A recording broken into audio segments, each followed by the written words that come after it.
ദൃശ്യമെന്ന ഈ channel support ചെയ്ത എല്ലാവർക്കും ഒരുപാട് നന്ദി അറിയിക്കുന്നു. ഇങ്ങനെ ഒരു വീഡിയോയുമായി നിങ്ങളുടെ മുന്നിലേക്ക് വരാൻ ഒട്ടും ആഗ്രഹിച്ചതല്ല, വരുമെന്ന് പ്രതീക്ഷിച്ചതുമല്ല.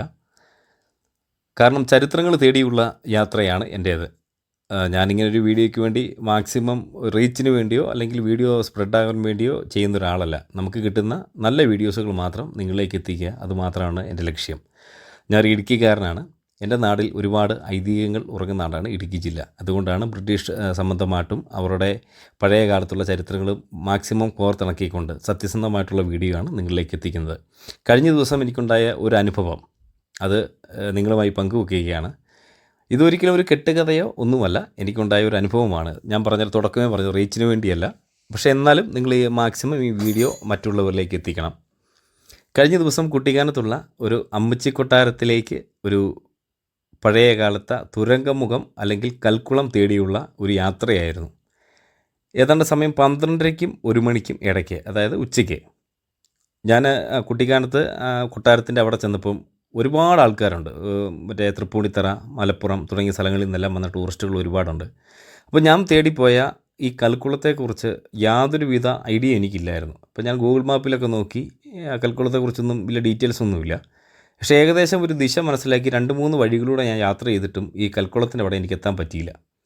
തിരിച്ച് ഞാനിങ്ങനെ ചിന്തിച്ചപ്പോഴത്തേക്ക് 2 ഭൂഗർഭ പാതകൾ കൊട്ടാരത്തിൽ നിന്നും പുറപ്പെടുന്നുണ്ടെന്നറിഞ്ഞു. ഒന്ന് പാചകപ്പുരയ്ക്ക് പുറകിൽ നിന്നും പീരുമേടുള്ള ശ്രീകൃഷ്ണ സ്വാമി ക്ഷേത്ര പരിസരത്താണ് അവസാനിക്കുന്നതെന്നും അതിപ്പോൾ മൂടിക്കിടക്കുകയാണെന്നും അറിയാം. പക്ഷേ ഒരു തുരങ്കം എവിടെ നിന്ന് എങ്ങോട്ട് പോകുന്നു എന്നായിരുന്നു ചിന്ത. ഒടുവിൽ എൻ്റെ അന്വേഷണത്തിൽ ഞാൻ ആ തുരങ്കത്തിൻ്റെ മുഖം കണ്ടെത്തി. അവിടെ നിന്നും ഞാൻ പടിക്കെട്ടുകൾ ഇറങ്ങി നേരെ ചെല്ലുന്നത് ഈ കൽക്കുളത്തിലേക്കാണെന്ന് ഏകദേശം എനിക്ക് മനസ്സിലായി. കാരണം ഞാൻ കുറേ ദൂരം ഈ കൽപ്പടവുകൾ ഇങ്ങനെ ഷൂട്ട് ചെയ്ത് പോയപ്പം ഒരുപാട് പേരുടെ ശബ്ദം കേൾക്കാം.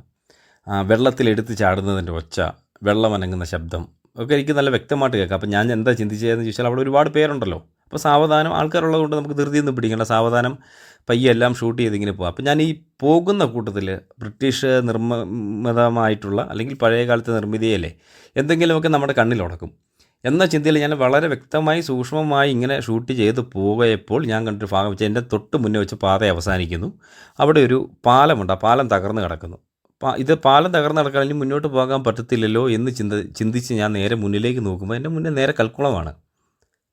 കൽക്കുളം ഞാൻ കണ്ടു. അപ്പോൾ ഞാൻ തേടി വന്ന സ്ഥലം കണ്ടു. പക്ഷേ എങ്കിൽ എനിക്കിവിടെ മനസ്സിലാകാത്തൊരു കാര്യം, അതുവരെ ഞാൻ കേട്ട ആൾക്കാരുടെ ശബ്ദം, ഈ വെള്ളത്തിൻ്റെ ചലനത്തിൻ്റെ ഒച്ച, ഇതൊന്നും അവിടെ അന്നേരമില്ല. വെള്ളം നിശ്ചലമായിട്ട് കിടക്കുന്നു കൊടുങ്കാടിനകത്ത്. അപ്പം ഇത്ര നേരം ഞാൻ ഒച്ച കേട്ടത് എവിടെയാണെന്ന് ഞാൻ ചുറ്റും നോക്കി. അവിടെ എങ്ങും ഒരു മനുഷ്യനുമില്ല, ഒരു ഇല പോലും അനങ്ങുന്നില്ല. പെട്ടെന്ന് എൻ്റെ ശരീരം മൊത്തം വേർത്തു. ഞാനവിടെ നേരെ ഞാൻ കയറി പോകുന്നു. ഞാൻ ആ റിട്ടേൺ കയറുന്നതിൻ്റെ വീഡിയോ ഞാൻ ഇതിനകത്ത് അപ്ലോഡ് ചെയ്യുന്നുണ്ട്. ഞാൻ തിരിച്ച് വന്ന് കൊട്ടാരം മുറ്റത്ത് എൻ്റെ വണ്ടിയെ വന്നിരുന്നു. ഇരുന്നപ്പോൾ എൻ്റെ ദേഹമെല്ലാം നല്ലപോലെ വിറയ്ക്കുന്നുമുണ്ട്, വേർക്കുന്നുമുണ്ട്. അപ്പോൾ അവിടെ ഒരുപാട് പേര് വരുന്നുണ്ടെങ്കിൽ ഇവർ ആരുടെ ശബ്ദം പോലും എൻ്റെ ചെവി കേൾക്കുന്നില്ല എന്നുള്ളതാണ് മറ്റൊരു അവസ്ഥ. അപ്പോൾ കുറേ നേരം കഴിഞ്ഞപ്പോഴത്തേക്കൊരു 10 പേരടങ്ങുന്ന സംഘം, അവർ തൃപ്പൂണിത്തറക്കാരാണെന്നാണ് പറഞ്ഞത്. അപ്പം എന്ത് വില കൊടുത്തും ഈ കൽക്കുളം ഷൂട്ട് ചെയ്യണം, അതെനിക്ക് നിർബന്ധമായിരുന്നു. കാരണം നമ്മൾ സാഹസികത ഇഷ്ടപ്പെടുന്ന, പക്ഷേ നമ്മൾ സാഹസികത ഇഷ്ടപ്പെടുന്ന ആൾക്കാർ ചെന്ന് ചാടുന്ന ഒരു അബദ്ധത്തെക്കുറിച്ചാണ് ഈ പറയുന്നത്. ഞാൻ അവിടെ ഇരുന്ന് ഇപ്പോൾ ഇവരോട് സംസാരിച്ചപ്പോൾ ഇവർക്ക് കൊട്ടാരത്തെക്കുറിച്ച് വലിയ ഡീറ്റെയിൽ ആയിട്ടൊന്നും അറിയത്തില്ല. അപ്പോൾ ഞാൻ ഈ കൊട്ടാരത്തെക്കുറിച്ചുള്ള 200 വർഷങ്ങൾക്ക് മുമ്പ് പഴക്കമുള്ള കൊട്ടാരമാണെന്നും ഇങ്ങനെ ദർബാർ ഹാള്, മന്ത്രമണ്ഡപ മുറികളുണ്ട്, ഭൂഗർഭ പാതകളുണ്ട്, ഇങ്ങനെയൊക്കെ പറഞ്ഞു കഴിഞ്ഞപ്പോൾ ഞാൻ ആദ്യമേ കണ്ട ഭൂഗർഭ പാതയുടെ തുടക്കത്തിൽ ഇവരെ കൊണ്ടുപോയിട്ട് പറഞ്ഞു. ഞാൻ പറഞ്ഞൊരു പ്രധാനപ്പെട്ട സ്ഥലം കൂടിയുണ്ട്, ഒരു കൽക്കുളമുണ്ട്, നമുക്കത് കാണാമെന്ന് പറഞ്ഞു. അപ്പോൾ അവർ അതിനെക്കുറിച്ച് കേട്ടിട്ടില്ല. അങ്ങനെ ഇവരുടെ സഹായത്തോടെ ഇവരോട് ഞാൻ എനിക്കിങ്ങനെ അനുഭവം ഉണ്ടായി എന്ന് പറഞ്ഞു കഴിഞ്ഞാൽ ഇവർ പേടിക്കുമല്ലോ എന്ന് ഓർത്തിട്ട് ഞാനിത് അനങ്ങിയില്ല. ഞാൻ ഇവരെയും കൂട്ടിക്കൊണ്ട് നേരെ കുളത്തിൻ്റെ അവിടെ ചെന്നു. കുളത്തിൻ്റെ അവിടെ ചെന്നപ്പോഴത്തേക്ക് ഈ പാലം കയറി ഞങ്ങൾ കുളത്തിൻ്റെ അവിടെ ചെന്നു. അപ്പോൾ ഇവർക്ക് കാര്യങ്ങൾ അറിയത്തില്ല, അപ്പോൾ എനിക്ക് മാത്രമേ ഇത് അറിയത്തുള്ളൂ. ഞാൻ അവിടെ 2-3 പ്രാവശ്യം വീഡിയോ ഷൂട്ട് ചെയ്തിട്ടൊന്നും പലതും റെക്കോർഡായിട്ടില്ലെന്നുള്ളതാണ് അതിൻ്റെ സത്യാവസ്ഥ. ഒരു പക്ഷേ ഞാൻ പേടിച്ചതിൻ്റെ ആയിരിക്കാം. എന്തായാലും ഈ കുളത്തിൻ്റെ ഒരു പ്രത്യേകത ഞാൻ മനസ്സിലാക്കി എന്നാ ചോദിച്ചാൽ, പെട്ടെന്ന് കുളത്തിലേക്ക് നോക്കുമ്പോഴത്തേന് ഈ കുളത്തിന് ആഴമില്ല എന്നുള്ള രീതിയിൽ ആണ് കാണുന്നത്. കാരണം പകുതി ഭാഗവും ഒരു 2 അടിക്ക് താഴോട്ട് മൊത്തം ഇങ്ങനെ ഒരു സമതല പ്രദേശത്തിൽ ഇങ്ങനെ കരികലയും ഇങ്ങനെ ഈ ചെറിയ പായലും എല്ലാം കിളുത്ത് നിൽക്കുന്നതായിട്ടാണ് തോന്നുന്നത്. പക്ഷേ എങ്കിൽ സംശയം കൊണ്ട് ഞാൻ കല്ലെടുത്തിട്ടപ്പം ഇതിന് നല്ല ആഴമുണ്ട്, വളരെ നിഗൂഢത നിറഞ്ഞ ഒരു കുളമാണ്. പക്ഷേ ബ്രിട്ടീഷുകാരുടെ കാലത്തോളം ഈ രാജാക്കന്മാരുടെ കാലത്തുമുള്ള കുളമല്ലേ, അപ്പോൾ എന്തെങ്കിലുമൊക്കെ ഒരു അപകടം സാധാരണ അന്നത്തെ കാലത്തുള്ള ഈ ഒളിപ്പോരാളികളുടെ കാലത്തൊക്കെ ഉള്ള എന്തെങ്കിലും നിഗൂഢതകൾ കാണുന്നത് നമുക്കത് വ്യക്തമാണ്. അപ്പോൾ ഞാൻ ഈ വീഡിയോ ചെയ്യുന്നതിൻ്റെ കാരണം എന്താണെന്ന് ചോദിച്ചു കഴിഞ്ഞാൽ, കുട്ടിക്കാലത്ത് നിങ്ങൾ വരുമ്പം ഒരിക്കലും ഈ പറഞ്ഞ കൽക്കുളത്തിൻ്റെ അങ്ങോട്ട് അതെനിക്കുണ്ടായ ഒരു അനുഭവമാണ്. ഒരു പക്ഷേ ഇതുപോലെ അനുഭവം പലർക്കും ഉണ്ടായിട്ടുണ്ടോ എന്ന് എനിക്കറിയത്തില്ല. ഞാൻ മാത്രമല്ലായിരിക്കും ഈ വീഡിയോ ചെയ്യുന്നത്. എൻ്റെ ഒരു അനുഭവം വെച്ച് പറയുകയാണ്. ജീവിതത്തിൽ ഒന്നിനെയും പേടിയില്ലാത്തൊരു വ്യക്തിയാണ് ഞാൻ. പ്രത്യേകിച്ച് പ്രേതം, ഭൂതം, പിശാച് ഇങ്ങനൊന്നും പേടിയില്ല. പക്ഷേ ഇത് പ്രേതം, ഭൂതം, പിശാച് എന്നല്ല പറയുന്നത്. പക്ഷേ ഈ കൊട്ടാരവും ഈ കൽക്കുളവും ഈ ഭൂഗർഭ പാതകളും ഒക്കെ ആയിട്ട് ബന്ധപ്പെട്ട് എന്തൊക്കെയോ പഴയ കാലത്തെ ഐതിഹ്യങ്ങൾ അല്ലെങ്കിൽ എന്തെങ്കിലും കാര്യങ്ങൾ ഇന്നും അവിടെ നിലനിൽക്കുന്നുണ്ടെന്ന് എനിക്ക് മനസ്സിലായിട്ടുണ്ട്. കാരണം അതിനുശേഷം എനിക്ക് ശാരീരികമായിട്ട് ചില ബുദ്ധിമുട്ടുകളൊക്കെ ഉണ്ട്. ഞാനങ്ങനെ ആരോടും പറഞ്ഞിട്ടില്ല. പക്ഷേ ഈ വീഡിയോ ഞാൻ ഒരിക്കലും അപ്ലോഡ് ചെയ്യാൻ വേണ്ടി ഞാൻ പല പ്രാവശ്യം ഞാൻ ഡിലേറ്റ് ചെയ്യാൻ വേണ്ടി തുടങ്ങിയതാണ്. പക്ഷേ വീണ്ടും എനിക്ക് തോന്നിയതിൻ്റെ കാരണം എന്നാന്ന് ചോദിച്ചു കഴിഞ്ഞാൽ, ആർക്കെങ്കിലും എന്നെപ്പോലെ ഒറ്റയ്ക്ക് ഇങ്ങനെ കൽക്കുളത്തെക്കുറിച്ച് അറിയുന്ന വ്യക്തികൾ അവിടെ പോകുമ്പോൾ നിങ്ങൾക്ക് ഇതുപോലെ പല ശബ്ദങ്ങളും കേൾക്കാം, ഇങ്ങനെ വെള്ളം അനങ്ങുന്ന പോലൊക്കെ തോന്നാം. പക്ഷേ നിങ്ങളവിടെ ചെല്ലരുത്, ചെന്ന് പെടരുത്. അതായത് ഒരു കാരണവശാലും ഒറ്റയ്ക്ക് പോകരുത് എന്ന് മാത്രമേ ഞാൻ ഈ വീഡിയോയിൽ ഞാൻ ഉദ്ദേശിക്കുന്നുള്ളൂ.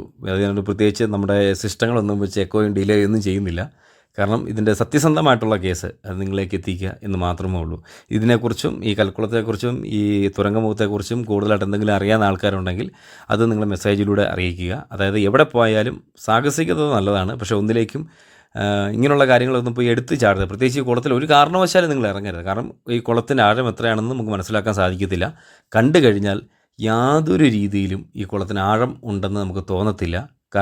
പക്ഷേ എങ്കിൽ രാജാക്കന്മാരുടെ കാലത്തുള്ളതാണ്. ഇതിലെന്തൊക്കെയോ നിഗൂഢതകളും പല രീതിയിലുള്ള എന്തെങ്കിലുമൊക്കെ സംഭവങ്ങൾ ഈ കുളത്തിൽ അടങ്ങിയിട്ടുണ്ടെന്ന് നമുക്ക് ഒറ്റ നോട്ടത്തിൽ തന്നെ മനസ്സിലാകും.